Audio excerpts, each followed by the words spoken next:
Hello, everybody. Welcome back to another episode of American Grit with myself, Tim Jensen. And boy, do we have a show for you today.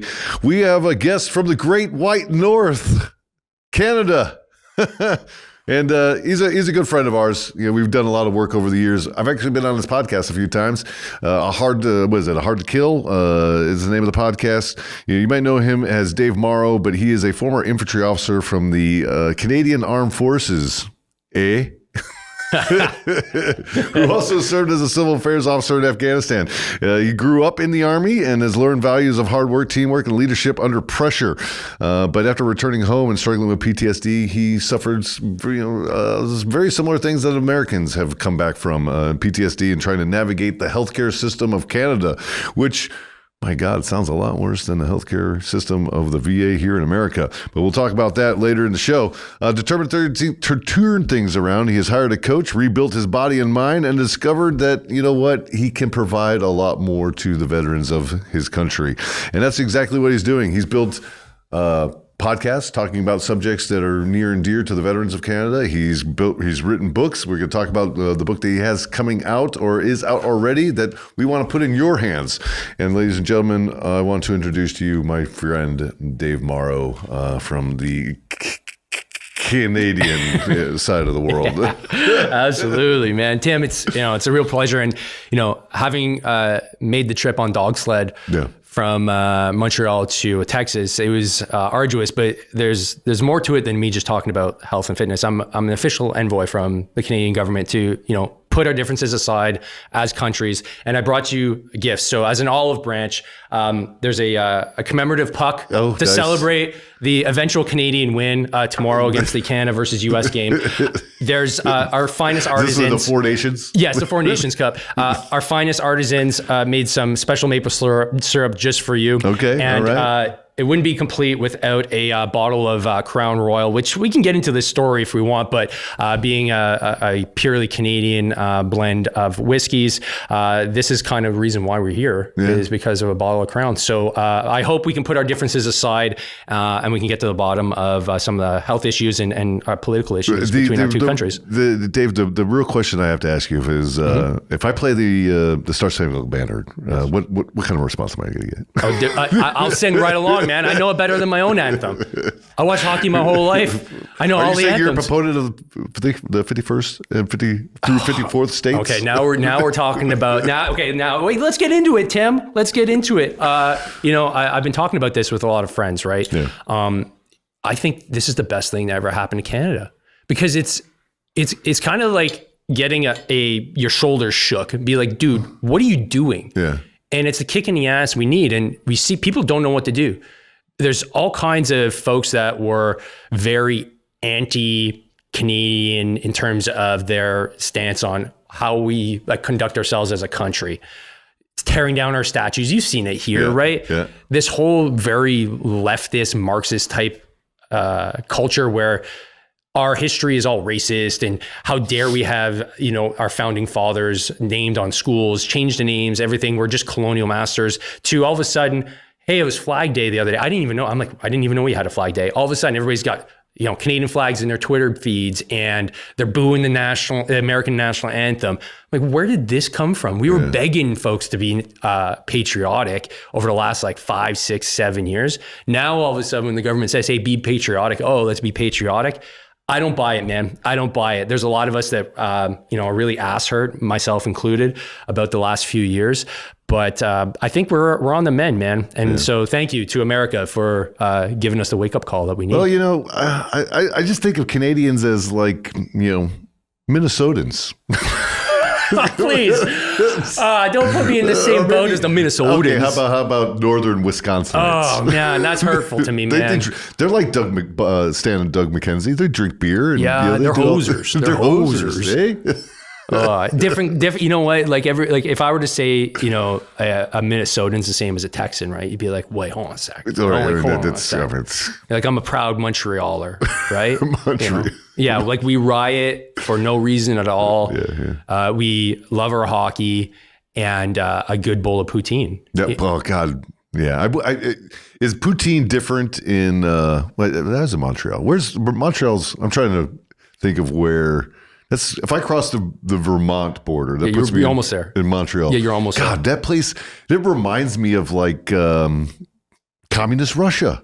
It's gray. It's very governmental. It's like all the buildings are. It's a bit harsh, Tim. It's a bit harsh. I'm not gonna lie. I mean, respectfully. I mean, I'm on your podcast.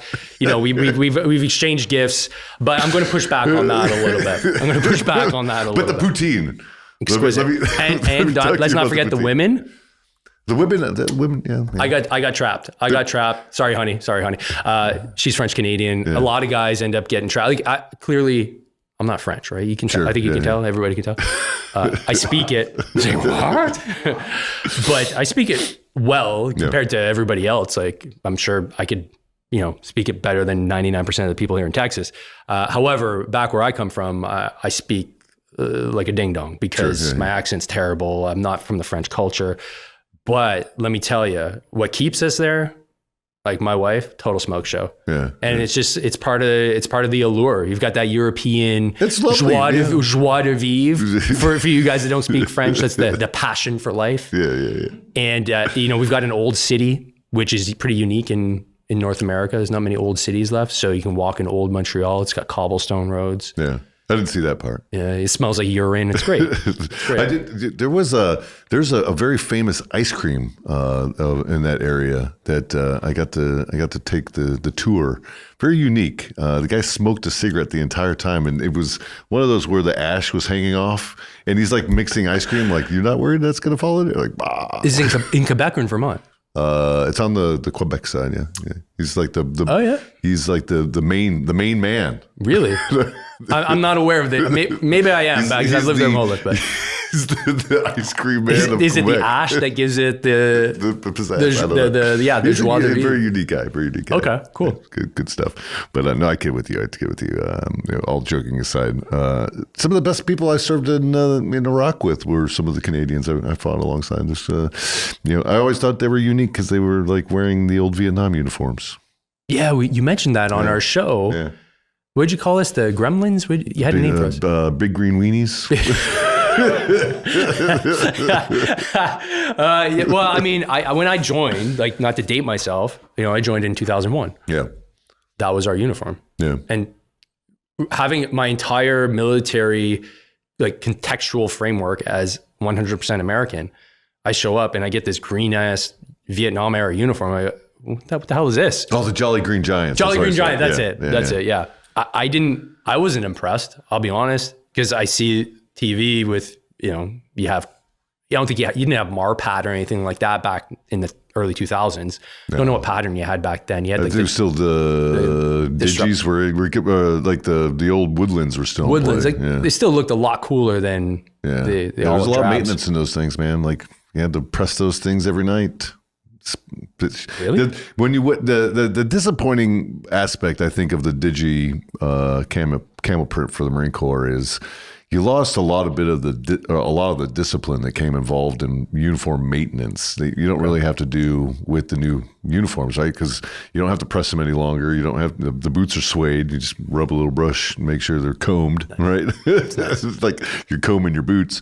But I was in '97 to 2005, so I got to straddle both sides of that transition.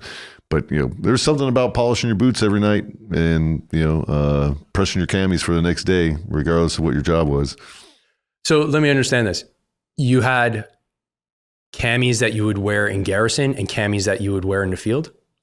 Oh yeah, absolutely. Oh. Absolutely. No distinction for us. Yeah. We only got two sets. Well, the Marine Corps is different because, like, you always, it is one of those things you have to be like, if you're in garrison and you're not in the field, you better be inspection ready at all times, because there's nothing better, or let me rephrase, there's nothing more fun for an NCO than to stop some junior walking around looking like a bag of shit. Smoke them right in the public. Like, it's in the public square, man. Did you guys have the same rule, like no walking on the grass? No walking on the grass. Can't smoke and walk. You can't talk and walk on cell phone. Okay, cool. Right? No hands in the pockets. Was the tattoo thing no visible tattoos back in the day? It was not really enforced, right? They said that, tattoos couldn't be visible in PT gear, meaning below the shirt cuff and above or below the shorts, right, in your thigh. Mm-hmm. But nobody really, it's the Marine Corps. Like, that's why, it's kind of the reason why you joined, right? Yeah, exactly. Like that old salty, hard ass that's tattooed up that, looks like he just walked out of combat. Yeah, that's the Marine Corps recruiting process. Oh yeah, right on. Or actually, at least the image. Talking about recruiting, so I was telling Justin on the way over here, on the flight here, I'm getting on the flight and I'm noticing there's a lot of like young lads, shaved heads, camo bags. I'm like, I had to ask two of these young gentlemen to move over. I was sitting next to the window, and so I'm sitting down. And they're like, "Hey, dude, are you going to basic?" Because I have a tent. And I was like, "Nah, bro. No, I'm not. I'm long gone from those days." And these guys were like, it was cool to see. Like they were joining the Air Force, right? Oh, sure, yeah. Different kind of. I mean, I didn't want to get into the dynamics. I'm like, I was Army. I didn't want to give them the impression that I'm better than them. But the cool thing was, it was just cool to see that youthful kind of exuberance that I don't know what I'm getting myself into. But right. And clearly, I'm not that. He said, I'm not that stressed. And then he wouldn't stop talking for like 2 hours, right? Because he's just stressed out of his mind. Obviously, like I remember those days, joining and then just getting smoked for the most random thing, and it just brought me back. And it was just really cool because we're going to be talking about things that are going to benefit these young guys when they get out, because we didn't have really like, other than the recent generation of veterans that are advocating and like you guys are doing, there was no podcast. I didn't know of any veteran advocacy. Yeah. There was nobody to really get any answers from. So it's cool. Like the next generation of veterans that are going to be coming through the pipe, they're going to have all of this wealth of knowledge that, we're part of creating. So it's really cool to be a part of it. So that's a great point. That's a great point is, a lot of us, we're using old playbooks from like the cats from the Vietnam era, right? That tactics that really don't make sense any longer. So we're writing all new plays that hopefully are being built for longevity, right? Mm-hmm. That is they could be handed down for the next group of individuals that are wanting to get in it. So let's get right to it then. You've gotten involved in a lot of veteran issues up there in Canada, apparently. And they're not too dissimilar than what the veterans of the United States Armed Forces are experiencing, right? High suicide rates, exotic cancers that are coming out of the GWAT cohort, and you've got a largely unresponsive government and a veterans care network that is treating a cohort of individuals that are not even of the same conflict, right? That are just not paired or built to service the needs of this current generation. Is that an accurate summation? You nailed it. I think we're done. All right, wrap it up, boys. Wrap it up. Thank you. But let's just frame this so that the American audience understands a lot better kind of what we're dealing with in Canada. We both have VAs, and we call it VAC back home. We don't have an actual frontline care network. So we have no VAC doctors. We have no VAC hospitals. The last hospital is literally down the street from my house. For veterans across Canada, it has been sold to the provincial government. What that means is every single one of us has to go to our regular doctor. What that means is there is no standard of care. There is no idea of how to treat veterans. It was just go home and go see your family doctor and hope that everything turns out. Yeah. The issue, and I like your term gaslighting the warfighter, is that a lot of times we get told we're fine. And a lot of the times, because we have socialized medicine, we don't have the time to explain, yeah, but hold on, doc. Like, I know I'm in my 30s, but I'm really worried about cancer because I was deployed. Okay, they don't know what deploy means. Mm. So you have to go through all the laundry list of things that we're exposed to They still don't understand. And then that might take 6 sessions. That exactly of, maybe you have 15 minutes with your doctor at most.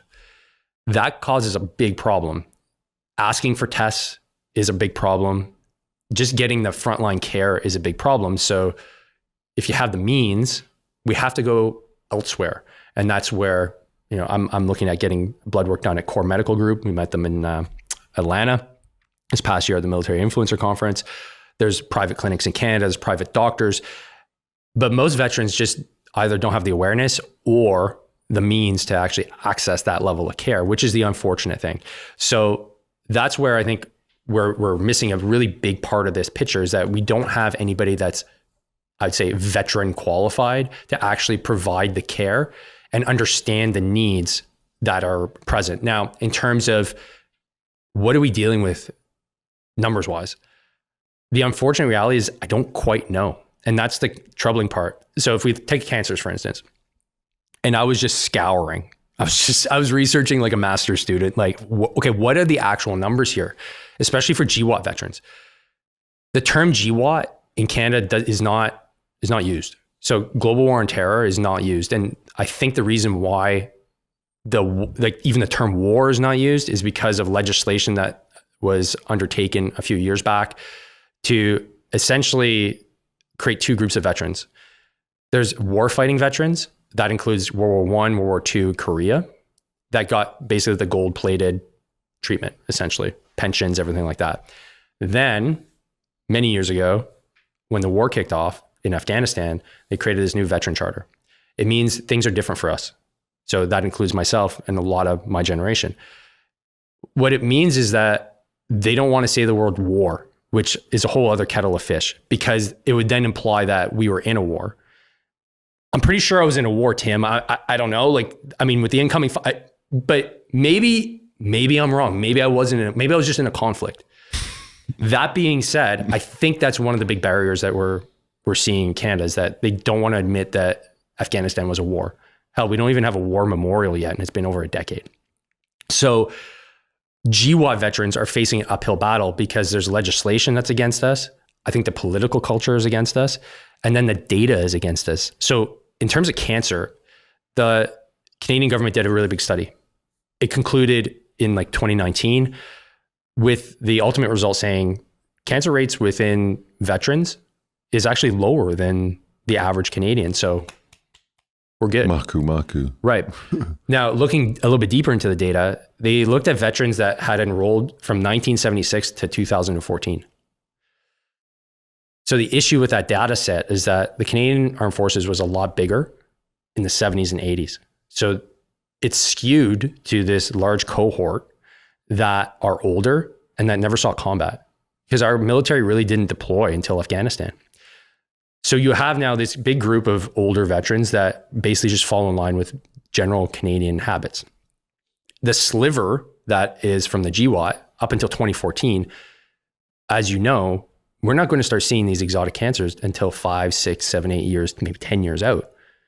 So now you've just excluded all those folks that could potentially be screened as having cancer from this whole data set. And so I think we're dealing with just the inability to get resolution on the data. But I will say, though, because of the work you guys did with the PACT Act, if you'll permit me, I'll just read you something from an article here. So there's been some progress, which has been great. There's been 2 veterans that are GWAT veterans that have got Veterans Affairs to actually award them their disability claim because of their cancers. But it took a fight. And so I'll just read you here quickly. So this is from October 2024, so very recent. So the veteran described breathing fumes daily. So this is just an account of what he experienced over in Afghanistan. Without a respirator, he was diagnosed with testicular cancer in 2019, 9 years since he left Afghanistan. Veterans Affairs denied his disability entitlement in 2022, finding no evidence linking his cancer with his military service. However, the appeal board found otherwise, citing a medical report from an Ontario doctor and a recent U.S. law connecting burn pit exposure to illness in American troops. And it goes on. This was circulating in the air continuously, meaning like the smoke and the stuff from the burn pits, at many military bases in Afghanistan. As the veteran describes, there was visible smoke in the air continuously. In addition, 2 of his fellow soldiers were exposed to the same environment, have developed testicular cancer. Do you think this is a coincidence? And this is all quotes. And then the relevant U.S. law, which the doctor also cited, is known as the PACT Act, or Promise to Address Comprehensive Toxins, passed in 2022. The law acknowledges the link between burn pits and several illnesses, including cancers, and expands health coverage to U.S. soldiers exposed to the pits in Afghanistan, Iraq, and Vietnam. So this is, again, in quotes, if the veteran had served in the U.S. military, he would have met the presumption of hazardous exposure contained in the PACT Act, the review panel found. So by your actions, there's now 2 veterans that have potentially got life-saving treatment. In this article, this one guy has already said, well, yeah, 2 of my buddies, like they've got testicular cancer too. So now we got 3 young veterans that are clearly suffering from cancer from this likely, they said PRT, so I'm thinking it's in Kandahar City. There's got to be more. Yeah. But who are they? And so further to that, I was like, okay, well, I got to find out a little bit more. So I went into a veterans group and just asked a quick question like, hey, anecdotally, what are you guys seeing as GWAT veterans? How many of your friends that you know of are experiencing cancer? But I got a weird response. And if you'll let me, I'll just read it out to you guys. So the response from the admin, they didn't let me post it because they said, we appreciate the intention of this, but we cannot permit a poll that is so woefully unscientific, which is weird because I said I'm just looking for anecdotal evidence, right? But which is clearly meant to be presented otherwise. I don't know how they know my intent other than I said I was coming on this podcast. We've given you a lot of leeway on things, but we cannot approve this. So, I mean, I don't know where to go with that, but ultimately what we're seeing is there's a pushback on this, and I don't know why. Veterans Affairs clearly just wants veterans to do this one at a time rather than have sweeping legislation like a PACT Act. And that's where we stand. It costs a lot of money. Well, I mean, yeah, Tim, no shit's going to cost a lot of money. Right. It's a part of war, right? And I think, the first question I have in, what you just laid out for me right there is, it's interesting how the VAC is able to collect the information on cancers and make a determination when the veterans are spread across a community and reliant upon their primary care providers that are not asking the right questions. And an individual at 27 years old with military service, with some exotic cancer, right, is having a conversation with a primary care provider that has no understanding of military, experiences, what you might be exposed to, what might be put into your body, right? All the other things. And they're just categorized differently at that point. And they're then lost in the system and not put into, the appropriate buckets when we're trying to measure something that has, detrimental, life-altering and potentially life-ending circumstances, right? And then you get gatekeepers like that say, hey, we don't know what you're going to use this information for, so we're just not going to give it to you. Those people need to be put on blast, man. Like you people are shameful. This is a small community. There's like 10,000 people in this community, right? Yeah. There's a Canadian veterans app, and I've maybe posted 2 or 3 times with no problem. Right. But all of a sudden I ask about cancer and I get a weird response like that. That tells me something's up.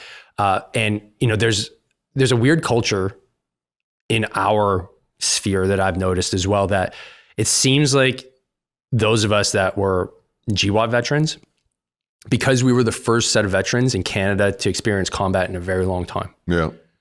There's about 40,000 of us. Yeah. It's very small, right? But we have all the combat knowledge. And we happen to be the group that is completely purged out of the military. Kind of like what Hegseth has been saying, yeah. I think, that the war and the war fighters. Why? Why did that happen? And then now you have these legacy groups, and the overwhelming majority amount of veterans are not GWAT veterans in Canada. So I think there's a battle there, whether it's political, whether it's just straight up jealousy, animosity, like, oh, you guys got to fight, we didn't, what, you think you're better than us? I don't think I'm better than anybody. Yeah, sure, I got some combat. It is what it is. Experiences. Yeah, just like I had more fun. Right.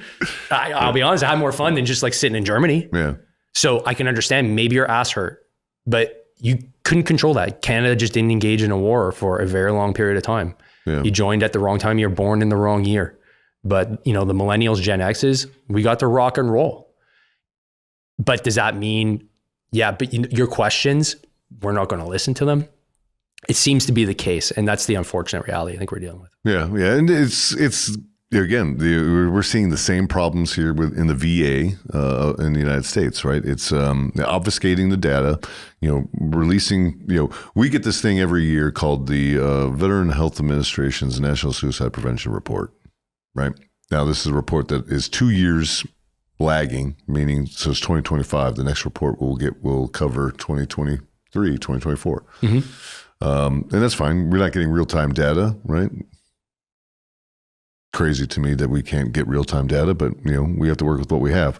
And then when we get the report, we get a whole bunch of just data that doesn't make sense. Doesn't speak to the circumstances. In our country, we have over 156,000 veterans that we know of that have taken their life within the last 20 years, suicide related.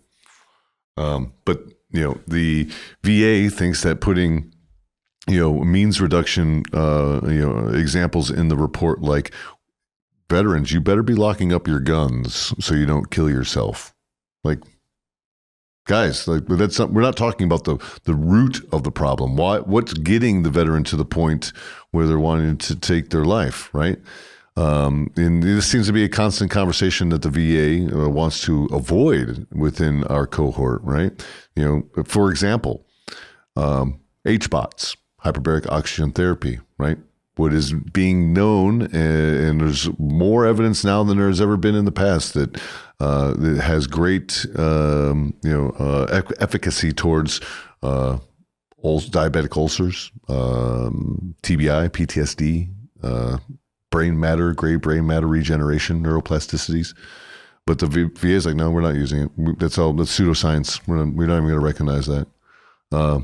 Meanwhile, almost 1 million people have died in the VA's care in regards to diabetic foot ulcers that could have been avoided if we used HBOT. But we don't want to do that. It seems to be a constant. Maybe this is a Five Eyes problem that the Five Eyes just don't give a shit about their people because the military-industrial complex is what's driving the behavior, and everybody's getting rich off of the infantryman who's going out and doing the work and having to deal with all the shit afterwards. Man, okay. All right, let me take a breath here. Okay, here we go. You mentioned root cause. Root cause solutions is really what I aim to solve, not personally, but with the people I talk to on the podcast. How do we get to the root cause of why are you suffering from post-traumatic stress? Let's take that, for instance, or, you're talking about diabetes, any one of the things that we're talking about here. Ultimately, I think to address why aren't they doing it, I think it's an insurance issue. That's at least from my Canadian perspective. The insurance companies hold the balance of power. They don't want to insure these fringe technologies. So if it's not coming from a medical doctor, can't do it. Yeah. That's hide behind this thing called evidence-based, therapy, which is a sham because all these things do have evidence. Mm-hmm. You mentioned hyperbaric. I've done it. I like it, but it hurts my ear. That's a long story. Red light therapy. Red light therapy. Decades of evidence. Definitely could be of use. I mean, just in my case, using the data that's on hand, obviously I focus on fitness. The VA could substantially reduce the rate of mortality just by focusing on ensuring that the first line of treatment is fitness. Yeah. If you can walk, dude, if you walk 8,200 steps a day, the study just came out 2 years ago, you reduce all-cause mortality by 51%. That's insane. That's better than any drug. Yeah. Even psychedelics, I'm sure we'll get into it. That's like a 54% success rate compared to like 30% at most for talk therapy and SSRIs. So the solutions are out there. But for whatever reason, we're stuck in status quo because I don't think there's the political will to do it. And it takes the ground up, like what you guys do, to make those changes happen, because as we know, politicians only move when we tell them to move. Yeah. I think we're just stuck, and I'm speaking from a Canadian perspective, in this weird quasi-totalitarian status quo that's like kind of like an oligarchy that is just, we've only got a few companies, we've only got a few big banks, and we've only got really two political parties, and they control everything. Unless they say yes, it's not going to change. And the other thing we have against us is our veteran community is so small and we're not organized. Yeah. We don't have a Grunt Style. We don't have a Grunt Style foundation. We have a spattering of organizations that infight, that get broken up by governments by accepting their money. It's just kind of chaotic. We're easily a decade behind you in terms of organizing and actually having a unified front to actually lobby. So that's why I come down and talk to folks like yourself here in the States, because I recognize if you're going to go to war, get a good ally on your side that's got bigger guns than you, because I don't think they'll listen unless there's other people getting in on the fight that, hey, we need change. And it's a literal matter of life and death. Yeah. And honestly, that's the motivation, right? Is, like, we're a t-shirt company. We're a lifestyle brand, right? I at no point did I think that, I would be an advocate or even dare say a veteran activist in terms of like arbitrating for our own healthcare or our own mental health or, whatever, food insecurity or, brain trauma. I never thought I'd be doing any of those things, right? I thought I would just be involved with a t-shirt company that we do some cool shit that makes me feel cool about my military service. All that shit changed when I started seeing that our, and coming to the realization that our government wasn't really going to do anything for the veteran community, right? And that, if we don't do it ourselves, then, we are part of the problem. We have nobody to blame, and we can point the finger only at ourselves. And that put me on a different path, right? And I think a better path that now I feel like I'm actually doing more contribution into what I think is important, and that is this veteran mentality that we are a special breed of countrymen, right? That have a desire and a drive that is much different from everybody else, that is centered on the longevity of our country and in its defense and making sure that liberty prevails. Mm-hmm. I feel the same sense of pretty much every Canadian that I've spoke to, but it doesn't seem like your government feels that way. Oh right? Boy. And I think that it's birds of a feather. The American government and the Canadian government, they look at their war fighters as collateral, and that's okay. Like, I think all of us join with the understanding of knowing that, like, there is a good chance that we're going to die, and we better be okay with that belief. Like, I don't think any of us walked in blindly to that idea, but when we leave that service and we're cast aside, used tools that will never, be, addressed for their value, right, to what they can continue to provide for society, I think that's wrong, right? And it doesn't set a precedence for the next generation of warfighters that are going to have to be called upon to defend the nation, mm-hmm. to defend your nation, mm-hmm. because war is inevitable. What we know is a constant, that politicians suck, right? And they can't do their job because they suck. And they will drag us into conflict every opportunity they have the ability to suck, right? And that's the perpetual loop that we are stuck in. And I feel like I'm on a soapbox right now, but like, Jesus, all we're asking for is a little bit of attention for the people that are sick for raising their hand to defend their country. Mm-hmm. Yeah, I agree. I do feel that it's just since I only really started about 5 years ago, because to echo what you're saying, you never really intended to be an activist. It's a strong word, but I'll go with it. Maybe I'm an activist too, Sure, I'm not wearing a shamag and gays for Gaza. I'm not one of those activists, but I see your point, and I also feel that advocating, right? Because it either grabs you or it doesn't. I didn't have the intent of advocating. I, like you, just wanted to talk to cool people, basically kind of get cool, free therapy by talking to therapists and stuff on the podcast. Mm-hmm. Understand things a little better. I always loved fitness, so made sense. And it just naturally turned into a business. But now I have a much bigger platform that people are listening to, case in point. And it's because I decided to draw a line in the sand, be like, no, things aren't right. And the reality is back home, there's very few people that stand up to the government. Yeah. And I got smoked. I have a very small business that had their social media essentially shut down. Now, do I have any quantifiable evidence that it was done to me by the government? No, it just seems kind of suspicious that when I started speaking up, Facebook shut down and YouTube shut down, whatever. And then there was a literal guy taking pictures of me with a telephoto lens when I was at the park organizing stuff. But hey, that's neither here nor there.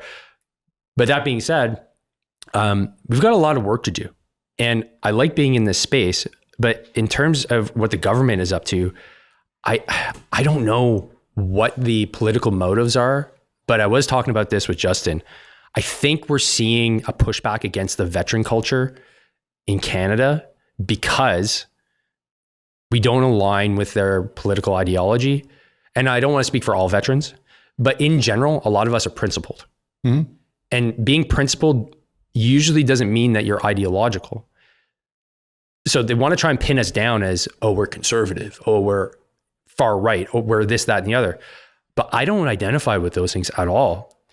And so if we're trying to get veterans healthy and fitter and have greater longevity, I don't see this as a left or right thing. I see this as a principled thing. Mm-hmm. I don't care if you're a Rainbow veteran. I don't care if you're a GWAT veteran. I don't care if you're a 78-year-old veteran that hung out in Germany.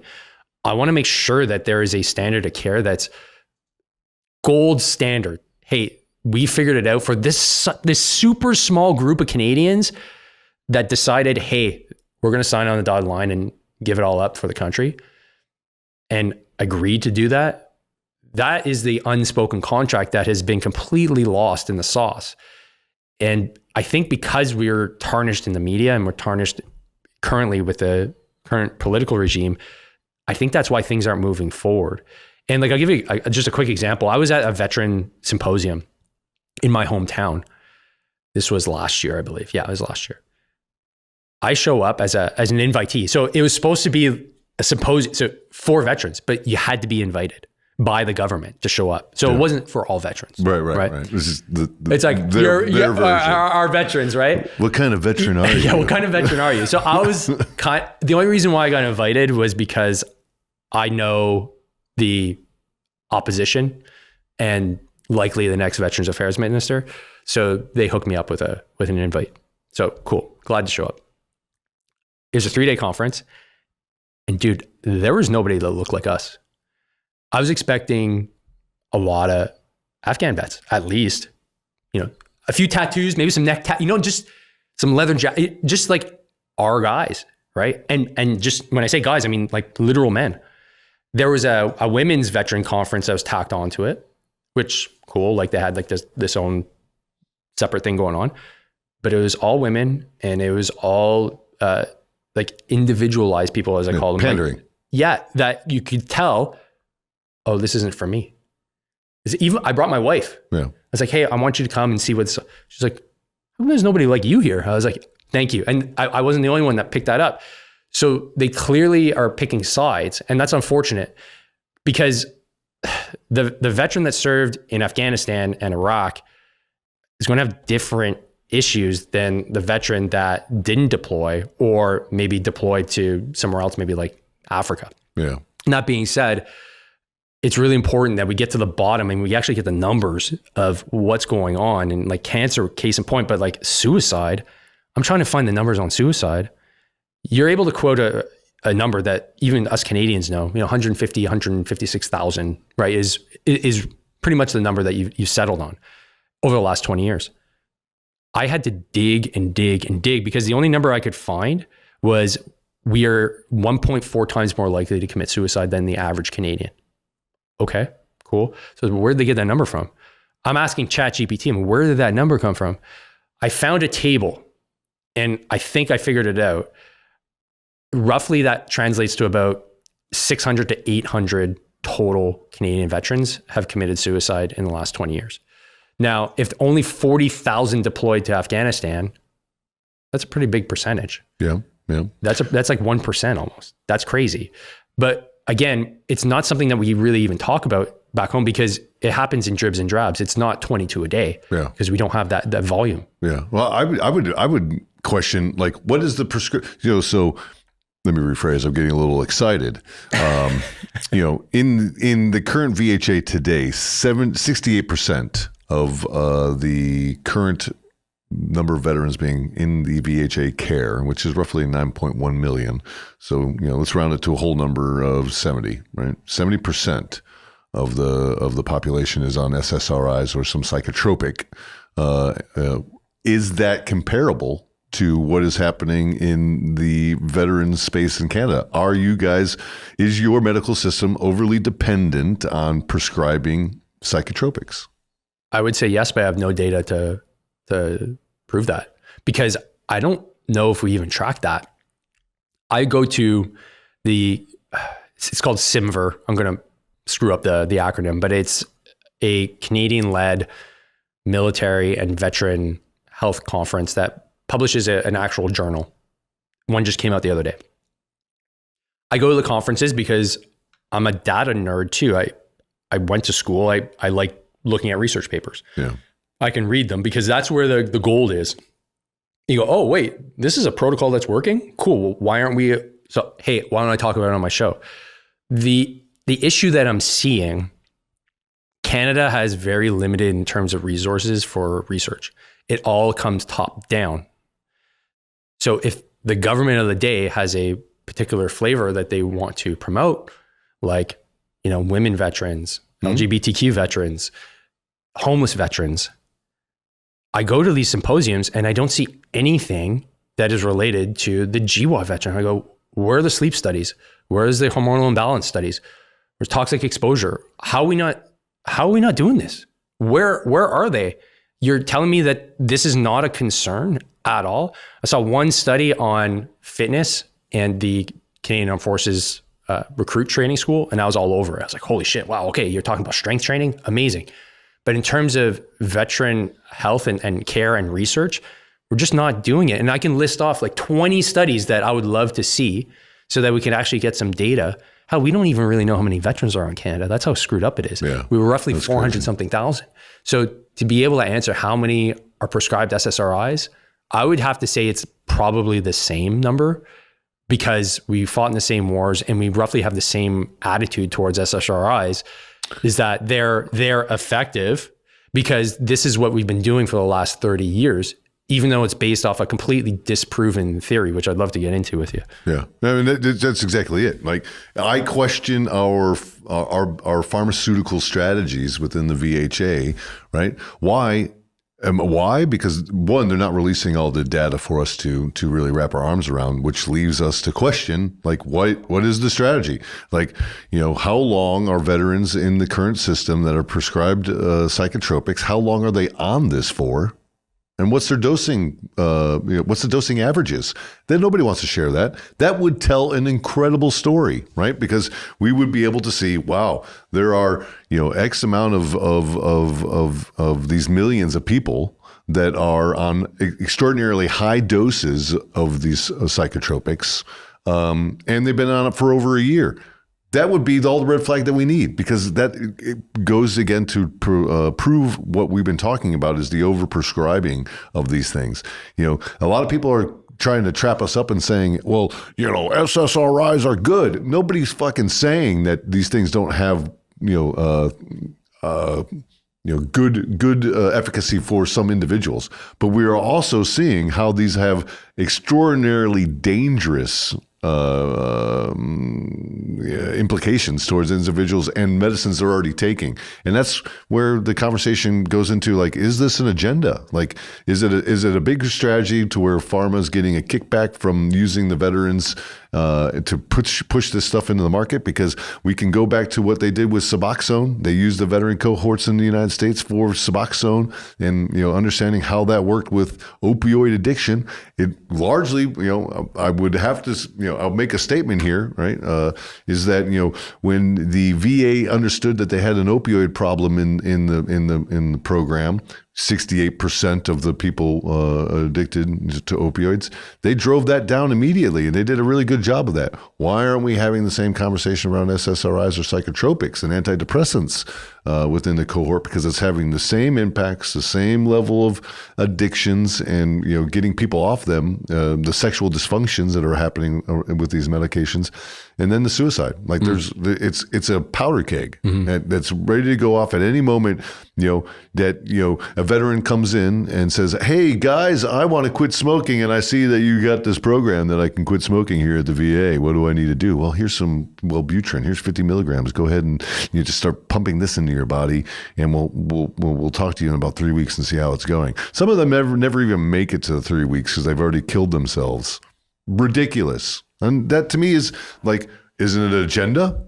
That we're just going to kill all the veterans within the program because, they say, well, we don't got all the veterans in the program. We need more veterans. Well, the veterans don't want to get in the program because they see things like, I go to get a colostomy checkup in Phoenix, Arizona, and I walk out with HIV.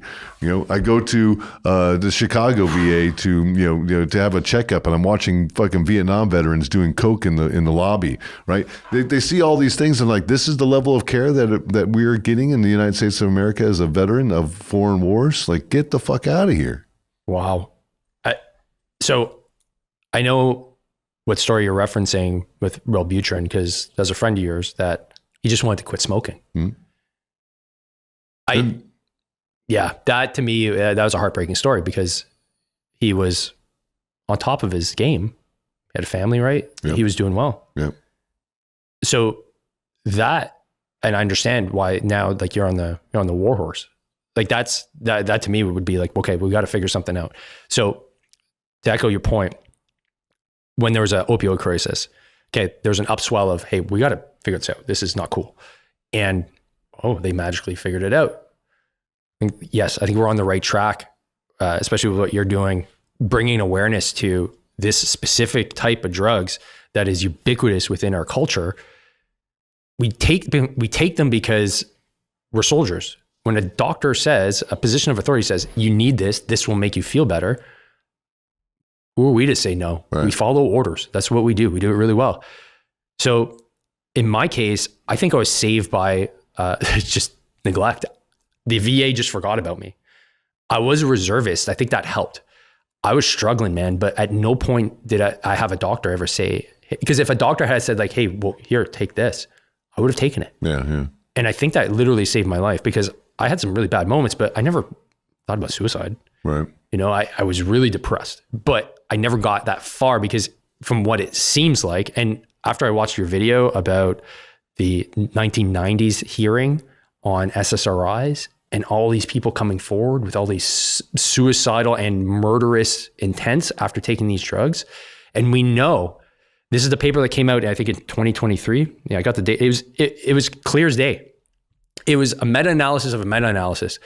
The theory that there is a chemical imbalance that causes depression is thoroughly debunked. It's not a lowering of serotonin that causes depression.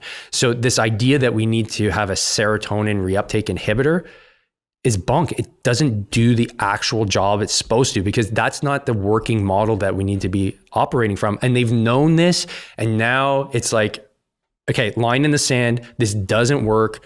And we have, well, I shouldn't say we, because RFK Jr.'s not my head of HHS, but we have somebody at one of the highest levels of government saying, we need to look at all of this. Yeah. And so finally, it seems like the tide is turning. And to say whether or not it's an agenda, I don't know, I swing, depending on the day, I swing one way or the other. I often feel that, no, this is just big pharma making money. They don't give a shit. Yeah. But then on the other side, you go, well, yeah, it could just be big pharma making money, but somebody has to say yes to big pharma putting this into the system. And ultimately, what you're saying in that press release, $500 million goes to suicide prevention, and it doesn't fix the fucking problem. You serious? Right. Comparable numbers in Canada are really hard to find, but there's roughly $20 to $30 million a year spent on it. And again, we don't even know the numbers of how many folks are killing themselves, but we do know that these SSRIs are just not doing the job because we have all the data. We don't need more data. We need to take action. Fitness is a great way. Psychedelics is a great way. There's a million different options that will, can be individualized. But again, I think we're dealing with insurance companies. I think we're dealing with just status quo, and we're dealing with big pharma that's going to keep its like greasy little hands locked around this like cash cow that is going to be hard to break free of. But once we get more conversations going, and once we get guys educated that are going to say, well, actually, I don't know if I want, like, hey, doc, how long am I going to be on this SSRI for? That one question, you can ask that question. If he goes, until you're better. No. But what does better look like? Right. Could you please tell me? If they can't give you an answer, hey, I don't know. I don't know if this is the right course of action for me. I'm thinking about doing X, Y, Z. And like, there's more research, like SSRIs and like benzos and stuff like that. I'm seeing in my coaching business, there's more guys coming with Ozempic prescriptions. There's a big problem there, man. Ozempic is just shown combined with SSRIs and benzos. Like, deadly. Yeah. Like very bad suicidal ideation and suicides. Ozempic on its own doesn't have any effect apparently on suicidal ideation, but you combine the two and it makes it significantly worse. It removes all impulse control, and leaves individuals to ruminoid in their own madness. And you remove the impulse controls out of that thing like it's a time bomb. It's crazy. And I understand if you're the VA, like veterans are more obese than the average population. About 44% of veterans by recent numbers are either overweight or obese compared to about 39-ish% of the average American. That being said, obesity is one of the main killers of North Americans, Canadians and Americans. Causes all kinds of inflammatory diseases, cancer, you name it. So I understand the imperative to get obesity down. So I can kind of see where, hey, like we need to do this. Like if you don't lose weight, you're going to fucking die. But on the other hand, is the juice worth the squeeze?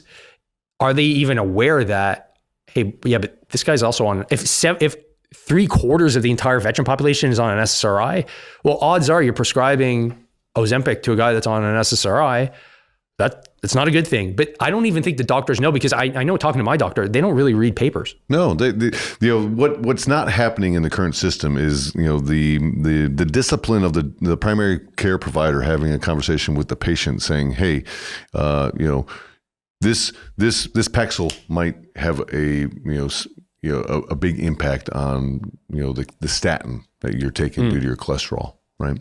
Those conversations are happening because if that individual is also using a primary care provider outside of the VA system, they don't know what they're being provided, because the patient's not going to bring forward that information willingly. Like it's out of sight, out of mind for them. Like that individual's coming in like, this guy knows all my problems, blah blah blah blah blah, and I'm just looking for solutions. And when So like informed signatory consent is a big thing of what we're asking within our VA system, of saying, hey, like let's take that additional step of having a conversation and do a full, thorough medical review of prescriptions that the individual is taking, and cross-reference those, and then lay it out for that individual, saying, hey, here's where these things can cause problems. And these problems will increase suicidal ideations on top of what you're already having right now. And we need to have a conversation about how we're going to address those when that moment occurs. Mm-hmm. That is appropriate. 100%. I just read, I thought this was mind-blowing to me. 3/4 of American veterans consult with non-VA doctors. Yes. I thought it was the opposite. I thought 3/4 were just VA, but no, you got it was like just over 50%. So I think it's like 52% of veterans in the United States, and there's just over 18 million, right? That are documented, and only just over 50% are using the VA. Wow. Huh. Yeah, I don't know how many are actually using. I'm pretty sure it's much lower in Canada. And to speak to what you were saying, we don't have the hospitals where you can walk in, so we don't have that setup. So we don't have that setup. Agreed, but we also don't have anything where you can actually see. So when you leave, you just leave. Yeah. And for me, I just left. I got on with it. I started my life. I got back to teaching high school. I started a family, bought a house, did normal shit, and didn't even think of the VA. And that's the majority of Canadians that leave. Half of my, the majority of my buddies don't even have a VA account. They just gone on with it. So like, I don't need that. And rightly so. A lot of guys don't need it at all. And I think our uptake is way lower. If I remember the data correctly, it's only like 25-30% actually apply for services that are entitled to services, right? Yeah. And it's because it's just not front and center. I think it's a cultural aspect as well, right? I don't think, majority of the veterans in the United States military that are suffering from PTSD and things of that nature are of direct results of combat, right? I think combat is a very small portion of the full military experience that some people never even go through, right? I think what the military, brings out of the American is, some of the cultural aspects of broken families, coming from destitute situations. I can think of pretty much every person that I can remember in my time in the Marine Corps did not come from affluent backgrounds. They come from broken homes, middle America, that are trying to escape something, or have been so accosted in some way, shape, or form that they join because they don't want to see it happen to anybody else. Right? That is the majority of, and then you got the percentage of people that join because they want to participate in that freedom and that responsibility. But that doesn't say that can't happen and something else occurred in their life before the military. And then when you get out and all those safety and security blankets have been removed from what the military provides, and you're having to produce your own livelihood, that's when things get fucking sideways for a lot of these individuals, and they spin out of control. And I just don't think that there's, we could do a much better job, in the United States of how we address that, through the transition, which, is really not much different from my time when I transitioned in 2005. It's really the same thing. They maybe polished a couple other programs, but it's no real difference. There's no fundamental difference, right? So it's interesting. It's interesting to see, again, like is the cultural problem in Canada similar to the United States of 70% of families are divorced. You got a significant amount of people that teens that are on psychotropics in the United States right now, right? That are going to go into military service with those same psychotropics, and they're because they'll probably get a waiver for that shit. I was going to say, are they even allowed to sign up? I know that I was given that stuff when I was in the military. Really? Yeah. Okay. I'm not tracking that at all. In terms of numbers, I'm not quite sure now. The only thing I can speak to is when I was a teacher, the push to get students on Ritalin, ADHD medication. Yeah. I get the paperwork all the time, and I would say, no. They wouldn't listen to me, but they still wanted the teacher's opinion. For me, the kids that were struggling, hey, when do they go to bed? Do they have an iPad in their... Yeah, maybe we should get rid of that. Yeah. Are they playing any sports? Yeah. Okay. What are they eating? I see the Pop-Tarts all the time. Taking care of their nutrition. How about you deal with the things that are hard first rather than put your kids on hardcore stimulants? Right, exactly. So that's the only thing I could see. And I think the divorce rate's about 50% in Canada. I don't think it's much different. We're very culturally aligned on a lot of things. So I think it's pretty much the same. Maybe I'm speaking out of my ass, but that being said, the SSRI and, stimulants for ADHD is definitely part of our culture for sure. It's unfortunate because there's so much we can do at an early age to prevent that. And that's why I ensure my kids are fit. Yeah. We don't eat shit. Yeah. We go to bed on time. You do that, go to church every now and then. There's some fundamental things that we all knew how to do not that long ago. The same thing applies to the veteran. It's how do you provide that like just basic structure and foundation? We're talking about transition. It's bamboozling. You come, oh shit, what do I do? Oh, I got to take care of myself. Yep. Yeah. Well, what does take care of yourself actually look like? Right. Do you do? And this is what I see all the time. I don't want to do PT anymore. I hated PT. It's like, yeah, okay, well, unfortunately, you don't get to make that decision. You have to do PT. Maybe you don't go on a 5-mile death run. Right. Hey, how about we just change that? But that alone would just sort out a lot of the mental health things. But I do know what you're talking about in terms of, if we're talking about PTSD or post-traumatic stress, showing up with trauma already, that's like the number one indicator that you're going to have a hard time later on. If you do get, like, let's say, traumatized during combat. Yeah. It's those experiences you had before showing up that contribute greatly to how you're going to perceive what happened to you. Because one thing I learned was that it doesn't matter what the incident is, it outflanks you. For me, I was ready for blood and guts, fucking knee-deep grenade pins, I was ready for war mentally. Until it happened. And that's the thing I would say. Like, the thing that pissed me off is, for people that aren't military, that kind of pissed me off. I wasn't in that situation at all. We had complete superiority. I was walking around with an American company. Anytime we got into a little bit of action, Kiowas would come in, clean up. I'm like, am I going to get to shoot my gun? Like, can I shoot my gun once? We had to dodge IEDs, rockets, typical stuff, but it wasn't what my buddies experienced just a few years prior. So I was ready for that. But, talking to a really good friend of mine, his trauma was all like, he was ready for war too, and his brother was a Marine. I don't know if he's still a Marine, but so he was ready for everything that come his way. But then they got hit with an IED convoy in front of them. They're pulling out bodies, and he's the driver, and they're not moving. And he's just looking at what he thinks is his best buddy.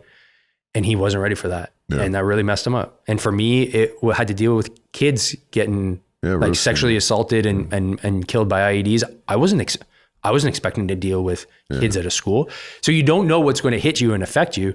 But the important thing is just to recognize that everybody experiences it differently. Yep, and your experiences before will have a huge impact on how you deal with it later. And then we can talk about how do you actually get past it and actually grow through it, which is, I think, an important conversation too. Yeah. And, part of what you put together with harden the fuck up. Yeah. Harden the fuck up, as we say in Canada. Yeah. So not only are you a podcaster, you have dipped your ink, the proverbial ink, into the paper format. Tell us about the book, man. Yeah. So this is my second book, and it's the first one that's actually published by a real publisher. So I'm really happy about that at Double Dagger. The process started during COVID. I was just losing my mind, man. I didn't know what to do. I was stuck in my office. I was angry. I was sad. So I just started putting thoughts down on paper. And there was Tim Ferriss's book, Tools of Titans. That was a compilation of all his amazing podcasts. And then Lewis House's book, School of Greatness. So those two formats, I was like, hey, I think I could do this. So I just started transcribing and writing my thoughts about episodes I did with individuals I had on the show. And then I forgot about it. Like, I wrote a bunch of chapters, forgot about it for years. And then the publisher reached out randomly because I was trying to ping him to see if he wanted some online coaching. He's like, actually, no. He's like, I don't want your coaching. Do you have a book that's ready to go? I'm like, that's a weird question, but actually, yeah, I think I have one on my hard drive. I'll send it out to you. He goes, we want to publish it. Let's go. So, well, it's not quite ready yet. So I synthesized everything. My goal was to take, out of the 4 years of podcasting, the best episodes to make a guidebook for a veteran to get back on their feet and start taking action for their health and fitness. So I broke it down into fitness, health, nutrition, and mindset. And it's not my opinions, it's other people's opinions. So I've got a wide range of folks, from doctors to influencers to, I call them shamans, I guess, talking about psychedelics, command sergeant majors of Delta Force. You wrote the foreword. Mm-hmm. So I really tried to make this as expansive as possible, not just from a veteran perspective, but to give a veteran who doesn't quite know where to start, at least the starting point of how to get themselves hardened up, because I have the Hard to Kill podcast. So that's essentially it. I even put in, you know, at the end, just a protocol. I call it the Hard to Kill protocol. So it stands for happy, aggressive, ready, and disciplined. And the point of it is to create that discipline around your day and do it for 30 days. So you do 15 seconds of cold exposure. You do 3 minutes of just gratitude and meditation, 5 minutes of journaling. And then you do 10 minutes of just getting on the floor and getting mobile. And then 20 minutes of PT, 20 minutes of reading, and then put your phone away 1 hour before bed. And if you just do that for 30 days and you're just starting out, huge impact. And it's essentially what I did to get myself back online, because I was struggling, man. Like I was hurt. That's the reason why I was medically released from the Army. And then mental health was just terrible. It was just establishing the no fail missions every day that I truly believe is the reason why I'm here right now, thriving, talking to you. Is had I not made the changes that I put in this book, I definitely wouldn't be here. I'd be still stuck in that mindset of like, I'm never going to get better. I'm always going to be sick. Like, fuck life. Like, this sucks. So that's the point of the book. And I hope I can influence a lot of veterans to take action and harden up. Yeah, that's great. I think it's extraordinarily important to recognize, like, you put your phone down for 48 hours and don't look at it, it changes everything. For sure. Right. And, you know, it's the power of that device, right? You know, with the 5th generation warfare stuff we've talked about, you know, previously in some of our podcasting here, it's real, right? Mm-hmm. The amount of engineering that is happening, social engineering that's happening through that device across several different platforms for whatever reasons. Like, you can sit there and debate whatever reasons you want, but they are engineering, these platforms are engineering human behavior, right? And, you know, if you put that down for 48 hours, you will recognize it immediately. And, you know, honestly, it's probably good to, you know, put these things down for more than a day in your weekly routine, because of the brain rot, right? Just the shit that you're constantly scrolling past. Like you may not be consciously, you know, reading every line, but your brain is picking up all of that shit, right? And it is processing it in the backward parts of your brain. And, you know, it's compressing it and it's putting it to your hard drive. And you may not know that the effects that it's having on your psyche and your thought process and, you know, synapses and all that stuff, but it is having impact. You know, like, Jesus, look at all the people that are getting activated off of these platforms to do some crazy, stupid shit. Mm-hmm. Yeah. I mean, I like Rogan's tweet or quote. It said, we have caveman brains, medieval institutions, and godlike tech. There's a mismatch. Yeah, right. There's a mismatch. Sure. We have the power of gods now. If you brought this 100, like if you go back in time, even 100 years and be like, oh yeah, I can, they would burn you for being a wizard. Mm-hmm, mm-hmm. It's insane that we can chat to anybody instantaneously and share everything that's in our brains at any moment. Look, I'm all for free speech, but you have to do the push away, touch grass, like just take a breath, man. Do your exercise. And that's why I included 20 minutes of reading. You have to read things that just aren't on your screen.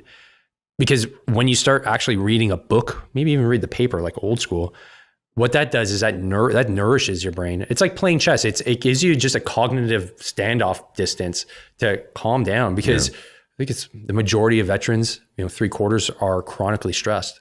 Well, if you're constant, like, this is the stress machine, man. When I turn it on, I see, like, you can see like full on murders. I don't know what that does to us, but I'm sure it's not good, because if you see death, murder, chaos all the time, you're going to assume everything is death, murder, chaos. Yeah, you get desensitized to it all. Dopamine goes through the roof. So clearing that out, and like, I'm not trying to pretend like, hey, I'm the best. Like I have my issues with this thing all the time. I actually put it, so it's colorized now because I'm here, but usually I have it black and white. I have it black and white because it's been shown to reduce the usage just based on the fact that it's boring to the eye. Yeah. So it's grayscale. So yeah, it's true. I'm like, man, like, I'm not gonna go on Instagram because, well, nothing is flashing at me. It's just a monkey brain thing. But this thing is also a really good tool. So we have to find that balance between how are we going to bridge the gap between this being a really good tool and being just a detrimental to our long-term health. And so that's why I say, like, just get your baseline stuff in, do your baseline PT. That means like go for a walk, man. Like walking alone, if you do 20 minutes, it's 150 minutes a day. They did the study. If you do 150 minutes of just exercise per week, it's 1.5 times better than going to your therapist and taking drugs. Certainly. So that alone, man, like, okay, that means that if you compound that with your therapist, maybe you're on an SSRI, maybe you're able to titrate the dose, bring it down, exercise. Now you're on the path, man. And if you didn't know that, well, now you do. Like that is the way forward. And you don't get, unfortunately, you can't get around it. You have to be physically active because your mind is in this meat bucket. And this meat bucket needs to physically move in order for the hormones that are important for our life to actually be secreted so that your function for your brain and your mental health, it actually starts moving literally because you're moving. And so once that like mind body connection is established, rather than we're just working on your mental health today. You know, I talked to, in the book, I talked to Hal. He's a friend of mine, but he's a therapist. He works with he's a cop himself. He works with a lot of military, a lot of special forces guys, a lot of police. He's like, look, man, he's like, I'm just a glorified personal trainer. He's like, I have yet to see somebody that has had a breakthrough that didn't improve their physical health. So I always ask, hey, you going for your walks? You going for a run? Like he's an ultra marathoner, used to be an MMA guy. So he knows his fitness inside out and backwards, but he always chats about, hey, how's your PT going? Yeah. How's your health going? Yeah. Okay. You working on that? And without fail, if you don't fix your physical health, you will not fix your mental health. And it's basically like the rule across the board. And so I believe that very much. If you just employ some simple strategies, you can dramatically improve your health. Yeah, I've heard that 45 minutes of a workout routine a day clears all the toxins in your brain. Oh, I would say even less, man. I would even say less. Like honestly, if you did 20 minutes of exercise, like that's a walk, that's gardening, that's anything, like going for a skate, going for a light swim. You don't have to get your heart rate up. If you were to do, let's say a 10-minute high intensity, they even studied high intensity is even better. 10-minute high intensity. You know, that's like doing burpees. Yeah. Like that sucks. I wouldn't do 10 minutes of burpees. I'm not doing that. But that alone, man, go grab like if you like CrossFit, but keep it to 10 minutes. That's one thing that I see in the veteran community is that we have what's called like a high allostatic load, meaning like we have a lot of stress already in the system. The body keeps the score. If you decide I'm going to go hard, like I did like back in the day when I was a ranger, cool. In your mind, you can probably still do it, but your body can't cash that check. If you start going too hard, you're going to put in too much stress and you're going to fall off the wagon because just like a beat up car that's not being maintained, you're just going to blow a gasket. Yeah. So that's in the veteran context, that's the thing that's different than just like the regular, like, you know, dad who's in his 40s that, you know, just went to school and started to work. You have a ton more stress that you're dealing with that you cannot compound with really high intensity work until you've cleared out a lot of that stress. So, you know, check the ego, go for a walk, do your basic stuff, get a grip of that stress first. You can put in some high intensity, like bit by bit, but monitor how you feel. And once you do that, man, like your whole world just opens up. And that's the lesson I had to learn the hard way, because I went hard into like CrossFit when I got back, because my mentality is like, well, I survived the war. Yeah. I can do anything. So CrossFit 4 days a week. And my body was just a fucking mess. And I didn't understand why. I was getting fatter. It's like, well, why? Stress. Yeah. That's all it was. I was just putting in too much stress. And so just figuring that out. Now I just go for walks and you know, take it easy, work out every day, but I'm not going balls to the walls. And I'm in my 40s. Like, who do I have to impress? Yeah. My kids? Right. You know, my wife, she doesn't care. Right? She doesn't care. As long as I show up, that's good enough for her, you know? So. No, I mean, I completely relate to that. I was, you know, as you're saying that, I was thinking of, you know, back in 2007, 2008, when I was going through some really dark times. Like, I can put a finger on when my PT started to decline, my drinking started to increase, and you know, I was probably less cognizant in those periods than I would have been had I maintained my routines and kept the course. But it was easier for me to stop doing that, crawl into a bottle, get involved in all the other things, because I just, it was easier for me not to face those things. And, at least when I was working out, I was able to face those things in a much different capacity, right? When I'm running, like my mind is cleaning itself and I'm able to think more clearly about things that are affecting me. I wasn't able to think that way when I was, clouded in more, bad toxins that are, jamming up my body and putting me into, some really bad thought lines. Absolutely. I mean, like, I like the expression, exhaust the body, clear the mind. I do jujitsu and I'm a wipeout. So I'm just getting after it. After a jujitsu session, I'm so wiped. I love all my memes now on my phone are all jujitsu memes. It's like Deadpool falling out of the car, like when you're in your 40s after a day of rolling, and it's just like, oh God, I'm a mess. Yeah. But after that roll and during that roll, there's no dark thoughts. I'm on the mat. I'm thinking, I don't want to die. Yeah. And I usually get choked to death and I tap. But the great thing about it is that I'm so thoroughly exhausted at the end. I don't have any capacity to ruminate. I'm always ruminating, or like I'm having this fictitious battle with like Justin Trudeau in my mind. I'm like, oh, that piece of shit. That's not even there because I'm so thoroughly exhausted. So if you can find that in your day, man, like, talking about clearing out the mind, like that is one of the best things you can do. Whether it's jujitsu, it doesn't matter. There should be something that you struggle against that can really clear out that thought, those angry thoughts. And that's why so many guys get addicted to, working out, triathlon. Like, I went hard into triathlon, Ironman. And now I realize it was just a trauma response.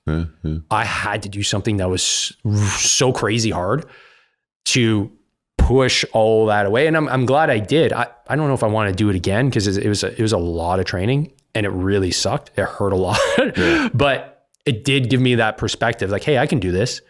And even though the military said you're never going to be able to do this again, it was kind of like an FU to the Army for releasing me. I felt great. I felt really, really good. So whatever that challenge is, like, even if it's, some guys, it's like, hey, I want to go for like a nice walk with my wife, but my knees are messed up. My back's so messed up. I can't do it. Like, it locks up all the time. It's like, okay, one step at a time, man. We'll literally get there, but give yourself at least a year. Yeah. Don't be like, hey, I want this in 2 months, bro. It's not going to happen, man. Yeah. Like, how long did it take for you to get to the point where you are? Likely 10 years. Okay. So let's just say maybe 2 years. Wouldn't that be a much better change than to say like, I'll do 2 months if it doesn't change? Fuck it. Like, no, give yourself a little bit of grace, a little bit of patience, and you'll see a huge change in that time frame. Yeah, absolutely right. And it's discipline, right? It's which we all have, man. Right? It's the hardest part of life. We all have it. We're like masters. That's the ironic thing. We're masters of discipline. So how do you tap into that mastery that we all had? Yeah. Like when you're deployed, hey, clean your weapon. Yeah. Make sure your shit's like. It's a discipline that's imposed on you from the day you sign up to the time you deploy. And the reason is because it saves your life. Mm-hmm. No different. So employ this discipline now this is literally going to save your life, but it's just, you're cleaning your weapon. You're not making sure your vehicle is fueled up. You're just making sure that you're fueled up. You're ready to go. If you can just frame it like that, that is a big level up for anybody that's struggling and wants to get better. Yeah. I absolutely agree with you, man. And, harden the fuck up. I love it. I love the title. I love the title. Yeah. You talked a little bit about Trudeau. I'm curious your thoughts, man. Like, where do we start? Is he a die in the wool communist? Is he the son of Castro? Oh man. Is he the love child? Is he just one big pussy? Okay, look. Okay. Yes to all. Yes to all. We're done. Okay. So, I mean, even if he is the son of, let's say, Castro, is the implication that the sperm of Castro automatically makes you a communist? Yes. That would be, yes. So, okay, on that argument side. Look at Raul, man. Yeah. Look at Raul. Yeah, I mean, yeah, he's a communist. I mean, okay. But if you just look at the pictures, it kind of looks like him. It's like, come on. Kind of looks like him. It's like Macron and his dad. married together. Macron? Is that a real thing? Like Macron from France? That's the rumor. That's what what's her name? She's going around. She put like a 6-hour podcast out saying Macron is married to his dad. What? Yeah, oh wow, that is a crazy conspiracy theory. I've never heard of that. Come on, like the world is built on lies. Oh my god. Okay, I'm going to get into that when we're done here. I got to look at that. Okay, so let's focus. Trudeau, is he I don't know. He just looks a lot like him. Yeah, just going to put that out there. Yeah. His mom, if you go look at old interviews from she's weird, man. Yeah. And she was known to she left the family. She had affairs. Just weird cat, like free love kind of thing back in the day. Yeah, hippie. Things seem sketchy on that. But before my time, I was talking to my parents about it. They're like, oh yeah. The boomers from Canada kind of like, oh yeah, it is for sure. So I don't know how much of a conspiracy theory it is, but whatever. That being said, is he a communist?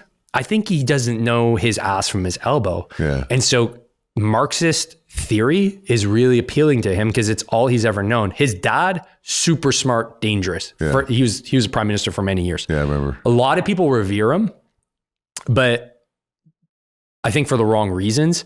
I don't think we knew what we were dealing with because Canada has always been built on hardworking, very socialist-like ideas because it's fucking cold. Yeah, right. You have to work together. Right. So you have to share. Saskatchewan, talk about the Dakotas. It's even further north. Yeah.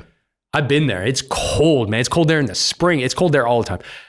I think that is part of our culture where we were a hardened group of pioneers, much like the Americans, had to conquer the West, but 10 to 15 degrees colder. Yeah.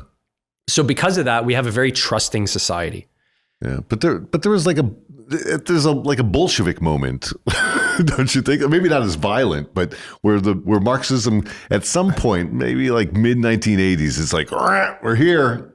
Yeah. So now, because this is new to me too. I mean, I went to school, but I wasn't focused on this stuff. Yeah. I love history. However, I chatted with a really interesting cat, just had it published on my podcast. His name's Liam DeBoer. He kind of broke it down really well from a historical point of view that like these Marxist institutions, these like communist institutions, this has been a long play since they essentially got their asses handed to them. Like after the Second World War, they were just like, man, okay, what do we do here? So they just started creating these communities and then infecting the education systems. Mm-hmm. That was their play. And you can go look this up. This isn't me inventing things. So because of that, education departments across the world really got infected. I'm a product of the education department in Montreal, McGill University, which is the school that Justin Trudeau went to as well. I remember him being on campus. Yeah. He's a little bit older than me, but he was just golden child. He'd walk around big man on campus. It was like this clown, like, right. You know, he's in the drama club. Yeah. And so he became a teacher, a drama teacher. And in terms of, we're talking like GWAT veterans and like non-GWAT veterans, in terms of like the teaching culture, like math and science teacher, drama teacher, it's like, bro, come on, we're not the same. Right, we're not the same. You can show up half logic, effects, and emotion. You can show up half in the bag every day. I need to teach cold, hard facts and get yelled at by parents because the kids don't know how to multiply. Like nobody yells at a drama teacher because everybody gets an A. So now he's a drama teacher. Really sketchy why he's no longer a drama teacher. Mm-hmm. I don't know if you know the story there, but there's NDAs. Apparently he was a bit of a diddler. He's a good looking young lad. Got the Trudeau name. Hey, crazier things that happen. Okay. So who knows? So, but essentially his first job after that is right into politics. Now, I'm not saying that you can't be a good politician when you've never done it before. I mean, Donald Trump was the president and was never a politician before. But what I am saying is that I think somebody that has been coddled, that has had a silver spoon in their mouth their entire life. We're from the same city. He'd be getting fucked up on like weekends, like on Saint Laurent Street, like just like us. Party boy, snowboarder. I don't think he ever put much thought into how the world works because his worldview was from his dad, who was clearly very like, I mean, the CIA called him a straight up communist. Like, I mean, like let's be honest. His dad flew to fucking Cuba during the height of the tensions between you guys and Cuba. Not a good look. Yeah. Like, dude, that's when she got pregnant. like, probably. Right. It's freaking crazy. So like this whole tangled web of like Marxism, communism, Cuba, the Trudeaus, and just a legacy of these like messed up policies that, you know, case in point, Trudeau, multiculturalism. Yeah. That was his big signature. I grew up thinking multiculturalism is the bee's knees, as we call it in Canada. It's the best. And you know what? That makes us better than you guys. Yeah. Because you guys are a melting pot. Yeah, you take everybody and you like, be American, speak American. You know, it's like, I thought I was better than, because that's what we were taught. Yeah, it's better to have everybody have their own. Yeah, now look at things. It's a freaking war zone. I don't even know what it means to be Canadian, I'll be honest. Like, what is my culture? For me, it's hockey, punching Americans in the face on the ice, having good conversations over a beer, and, you know, beating Germans in a trench every few decades. Right. Like it's kind of like, that's how I envision Canadians. But you talk to any other Canadian, they'd have a completely different idea. Like there's I can't rhyme off like life, liberty, pursuit of happiness. Why do I know yours? I don't know mine because we don't have one. So I think that really factors into like why we're dealing with like all these like health issues in the, not only just the veteran community, but just in general. We don't know where we're going. Yeah. We have no idea. Trudeau, I think, has one agenda, and that's to be in power. But he's just resigned, didn't he? Like he's on his way out. Because is the diddler stuff going to come out? Okay, so here's Tim. Okay, let's game this. Yeah, let's game this. You run a very successful company. Uh-huh. You decide, guys, I'm stepping down. Yeah. Okay. That day, right? That's pretty much it. Because everybody knows, well, you're not in charge anymore. It's like, yeah, I've identified my successor. You're out, because now there's a peaceful handover of power, because you're a lame duck now. You can't stick around. Right. You've said, I don't want to do this for whatever reason it is. Well, him as the prime minister has said, I'm stepping down, but I'm staying on until we find somebody new. And in the meantime, we're shutting down government. Nobody's showing up to work at all. And we're going to do everything behind closed doors because that's the way this game works.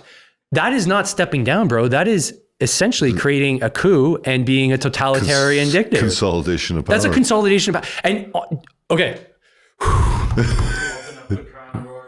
Yeah, let's say we got to open up the crown. They're doing a leadership race right now. And you Americans are going to lose your shit because they are trying to find the next leader of the party. We don't vote for the prime minister. Okay. Unlike you vote for the president and you vote for the party. Yeah. We vote for the party. The party determines who the prime minister is. Okay. So that being said, it's still based off of largely English structure. This is 100% the way the English roll. Yeah. It essentially allows you to bring in a quasi-king. And the reason why I say that is because now they're doing all of this vote behind closed doors. Anybody could get involved in the leadership race for, I think, $100,000, and they needed to get the votes of like 10,000 people or something like that. You find it on Twitter. That means me, and in this case, a guy like Mark Carney, who's a World Banker, WEF guy. Oh, great. Yeah. Unelected. Nobody voted him in. He's not an MP. He's not a member of parliament. Could potentially be the next prime minister of Canada, having never won a race in any election, period, and installed as essentially our new dictator. That is so anti-democratic. Sounds like our last election. That is so anti-democratic. Yeah. And I'm like, how does our system even operate like this? Yeah, because I was under the impression, like, yeah, but no, he's not an MP. He can't run. Like, oh, no. We can put anybody we want as the leader of the party. Yeah. And then de facto, they're the prime minister because we're the ruling party. What would Canada do if a Sturmer-like individual came in as a prime minister? Who's Sturmer? Whoever the guy is from England. Oh, Keir Starmer. Starmer, yeah. Well, isn't Trudeau Keir Starmer? There are all these WEF like, kind of. I mean, I think Trudeau's a little. He's light. He's a light starmer. I mean, I think that the Prime Minister of England has done a fabulous job of wrecking that country. Well, I don't know much about Keir other than I've seen there's that whole scandal with the rape gangs, which is like insane. That's I don't even want to get into that he somehow has some connection to. But I think we're just seeing this long list of these pretty boy and even like pretty girl actors that get installed into these countries, Canada being one of them, that get voted in based on good feelings. I voted for the guy. I'm sorry to say I voted for the guy the first time because he was like, yeah, we're going to bring a change. Because I was fed up with the old conservative. I'm like, my biggest contention is that we don't have a vision. Conservatives didn't have a vision. They're just like fiscal balance. Okay, that's cool, but that's boring, man. Yeah, you're not spending our money like willy-nilly. Awesome, but what's the vision for Canada? So he's like, oh, we're going to have a vision. We're going to move forward. We're going to have change. And there was like kind of on this like Obama wave too. But it's just all smoke and mirrors. Oh, yeah. There's nothing behind it. They may say one thing and then do nothing to back it up. And then it's just grift and scandal and mismanagement. It's like you have children running the government and there's no responsibility. You're Cuba. And then before you know it, you're Cuba, which I went to. Right. I can tell you what Cuba's like. I'd love to hear. Because I mean, you guys can't go. Although I did do some research. Americans can go, but I'm assuming it's because they were born there. So I think they can go back. I think there was recently they lifted the embargo, but then they put it back on. I think they put it back on. There's a percentage that is allowed back. The government controls everything. As Canadians, because I guess Trudeau is their de facto king. He's their next in line. We're allowed to go. We've always been allowed to go. That's why he gave up his resignation. He's like, it's too cold here. I'm going to Cuba. So me and the boys went on a trip last year. It was a blast. We're all guys from the same unit. We'd never gone on a trip together. We're like, hey, like last minute, it's Thursday. My buddy's like, bro, my divorce is killing me. I need to go on a trip. I go, dude, I'm in. I'm actually separated from my wife at that time too. Right. I'm like, I don't have the kids. So like, let's rock and roll. I call our other two buddies. They're like, yeah, we're in too. So from Thursday, we're on a plane Monday, I think. And we're going to Cuba for a week.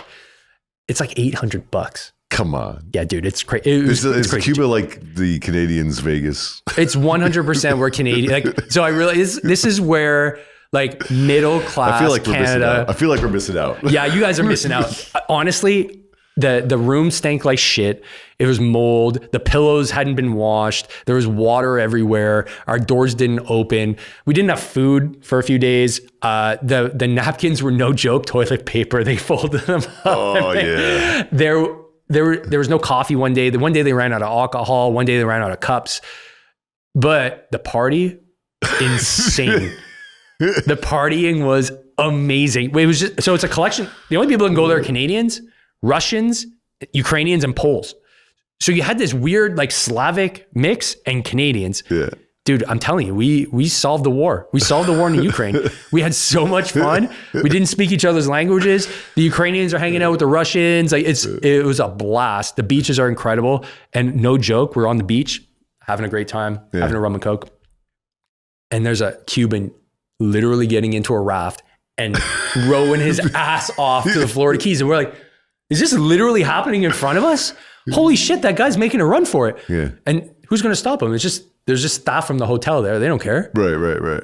Castro's not going to come out and be like, and he's just off into the sunset. You're like, wow, we flew here. Right. For $800. This guy's trying and this guy's like, peace, I'm out. And it just goes to show you that governments are the problem, man. Like the people don't care. The people, like the Canadians, the Poles, the Russians, and the Ukrainians are all drinking while their country is burning into the ground. Like they don't care. No. Like it's the governments. Yeah. And if we can get past that, like I think this world will be a better place. I have to wholeheartedly agree, man. And we're making that happen one step at a time, I think. That's right. We covered a lot, man. I think we've touched on a lot of things. Yep.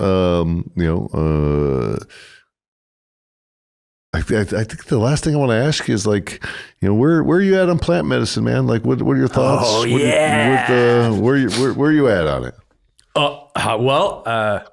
I hope your laws allow it, but I'm currently microdosing literally right now. So this will be aired later. You'll be out of the country, and we don't extradite. Yes. As official envoy, you are now sent back home. How dare you break our sacred rules?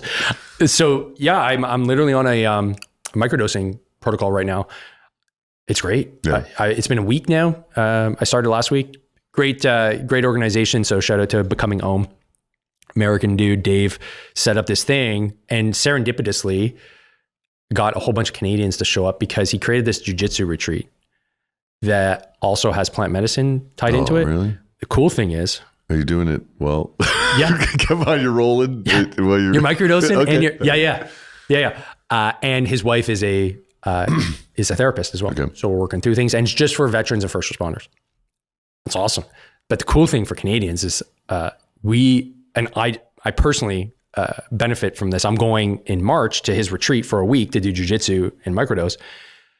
Veterans Affairs paid for it. Really? I was like, what? And he told me this on a podcast. So I was like, he's like, yeah, I don't know how this happened, but veterans. So he's like, I just have basically Canadians now. So he's really catering to the Canadian market, but anybody can go if you're a veteran. Are the laws relaxed in Canada when it comes to psychiatry? But it's in Mexico. Here's the thing. The VA won't pay for your medicine. They won't cover anything that's related to psychedelics. They're paying for your way there. Well, I'm going it's group therapy. Yeah. So they're paying for the group therapy. Yeah. So it's a full on like group therapy retreat. We just happen to be trying to choke each other as therapy. Yeah. Right. So I love the idea. So with that being said, my next journey will be to sit with Mother Aya. I believe that's going to be, that's inevitable with so many people around me, you guys, my buddy Ryan, who started his own retreat. Like it's just the next logical step for me to take. I'm excited about it. And in terms of like what's going on in Canada, like, I think I mentioned earlier, the research is pretty clear. It's better than talk therapy and SSRIs by a wide margin, but we haven't opened up the ability for veterans to access it. And I'm not quite sure why, because we've already opened the door to plant medicine, because I can get $1,000 worth of weed sent to my house literally every month, paid for by Veterans Affairs. Well, that's a plant. Right. Why? And it's got psychoactive properties. So why is psilocybin, why is ayahuasca still prohibited? We have people that they're pushing that to become legal, because we want to have the ability just to try it out, because everybody I've talked to, and I had Toby on my show. So Canadian Armed Forces veteran, CanSoft guy, he was on like 29 meds, basically like all of them, full on psychotic rage, tried to get suicide by cop, like all the awful things that you could imagine. Right. And it was this guy, Dave, that I was just talking about. He went to his retreat, started the microdosing, then eventually did an ayahuasca retreat. And he's like, brother, you won't believe it, but I just have one like heart medication now, like it's a blood pressure medication. All my other meds, I'm done. So that kind of made me go, whoa, it's that effective? He's like, for me, it was. Mm-hmm. And literally every guy I've talked to, it's the exact same thing. Hey man, like this is just the next step. Sure, it may not be like everything and cure you completely, but at least you can open the door a little bit to the treatment side of things. And for guys that are not responding to SSRIs, which we've gone over, or just likely not the best course of action for a lot of folks, getting past the stigma of this being like a recreational, like hippie drug, and knowing that, hey man, there's a lot of people that are doing some really good stuff with it. I think it's just the next logical step to just save a ton of lives. And so that's why I'm really happy I included it in my book, just like a simple protocol. I even in the Harden Up protocol, I say like, if you can start a microdosing protocol, like we can order it in Canada, no problem. I can order it from a guy and it gets sent to your house. Mm-hmm. Nobody's going to stop you, right? Yeah. It's mushrooms. It's in a micro dose. So there's nobody that's effectively going to. So if you want to do it, you're going to be able to. And I'm excited to see the next steps, because I think this is the next avenue of approach that pharma can't touch yet. I think they're going to try, but I'm not convinced that they're going to be able to do it effectively. And that might be maybe even the gateway to opening it up to the masses. So there might be, I just don't know where it goes. And you probably know a lot more to it, but essentially in Canada, we still haven't legislated it. I like what you guys are doing in terms of, like, I think it's the Try It Act, or Right to Try. Just so at least it gives the opportunity for folks to say, like, hey, I'd really want it. Nothing else has worked. Let's try this. And, something I didn't talk about SSRIs, but, something I mentioned in the book as well is like, SSRIs kill your dick, man. That's really bad. That's really bad. No doctor. It's chemical castration. Yeah. No doctor ever says, like, how's your sex life? I've never had a doctor say that. And if your sex life sucks and you don't have it, that is a massive part of, like, that's a need. That's not just a want, that's a need. It's your need for connection with another human being. If you can't connect with another human being because you're taking an SSRI, because you're trying to fix your mental health, this opportunity to have psychedelics as an option can just open up that whole side of you that, for me, it's allowed me to get a lot closer with my wife. Yeah. Because I've noticed the difference. I'm calmer. And because I'm calmer, I'm able to just say the things that she's expecting. Hey, I'm not feeling, I couldn't say just that I'm not feeling XYZ, or I am feeling, for her, it's like, oh, really? Yeah. There you go. Connection, and so that's where I'm hoping the psychedelic side of things can really help the veteran community, especially in Canada and obviously here in the United States as well. Yeah. I agree. I think, some of the challenges that we need to be, mindful of is the big pharma stepping into it, right? Because largely the plant-based medicine, what it brings, other than the benefits of, clear mind and, some of the scientific things that are happening in the brain.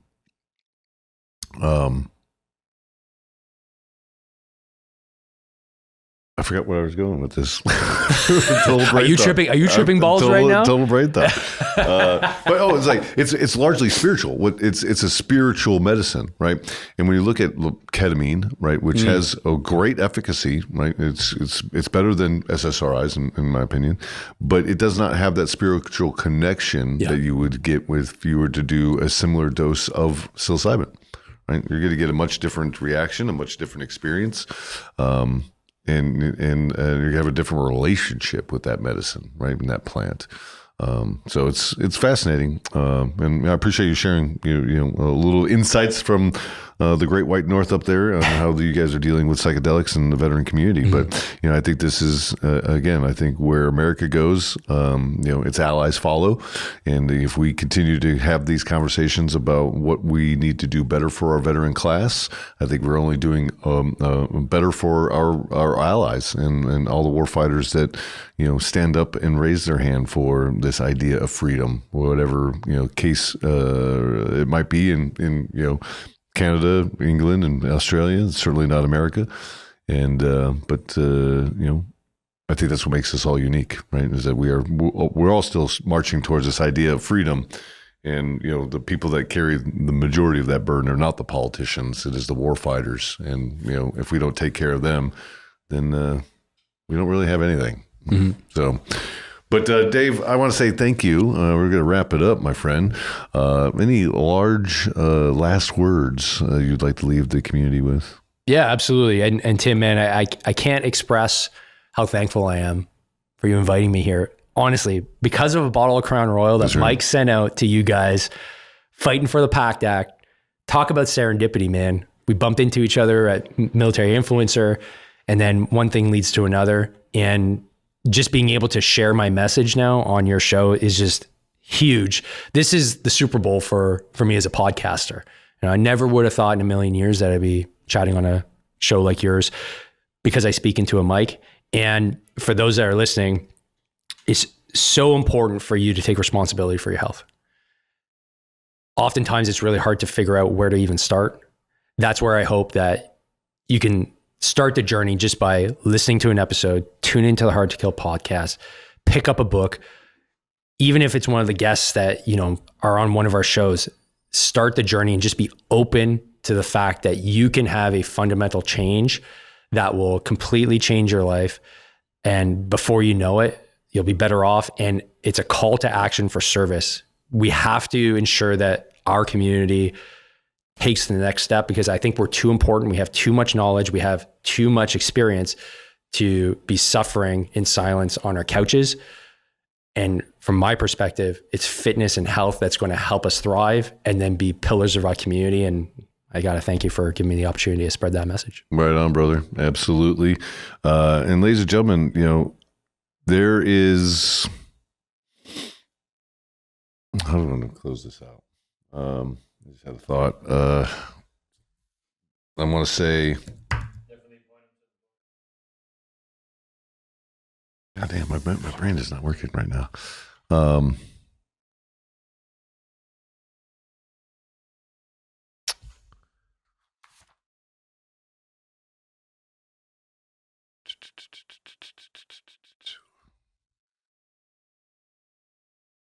I'm searching for this thing I wanted to say. Sorry, give me a moment. There's the way I wanted to end the show. You need some maple syrup to grease the syrup. Go. I got it. Well, Dave, you know, we talk a lot about the soft and squishy subjects here at American Grit, and they're not as sexy as, you know, a day at the range and, you know, maybe hanging out with the boys and doing some cool shit out in the field. But, you know, the object and the intention of these conversations is to reduce the stigma of mental health within our community, right? We do a lot of crazy shit as warfighters. We do a lot of crazy shit as first responders, law enforcement individuals, and we do some crazy shit as Americans and Canadians, right?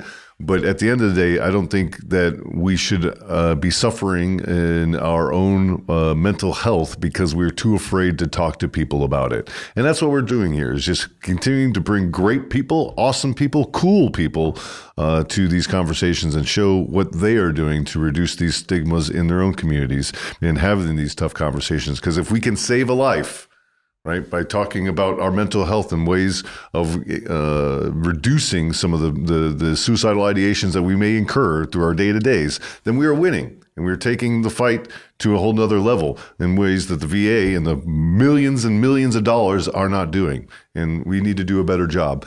And I will continue to use this platform and American Grit to tell these stories and to reduce these stigmas and to find a better way for our veterans to, you know, live their life rather than at the end of a bottle or at the end of a barrel of a gun. We have better outcomes that we can demand for each other, and I challenge all of you to do the same in your own personal lives and the platforms that you have in your own world. You know, share these stories, share these messages, and continue the fight yourself. Until next time, my friends, this is American Grit. I'm Tim Jensen, and for Dave Morrow, go check out his book, Harden the Fuck Up. Available on Amazon. Audiobook too. And have a Crown Royal when you have an opportunity. It's what it brings great people together. And I can speak from experience. Indeed. So till next time, my friends, be kind to one another and wash those stinking hands.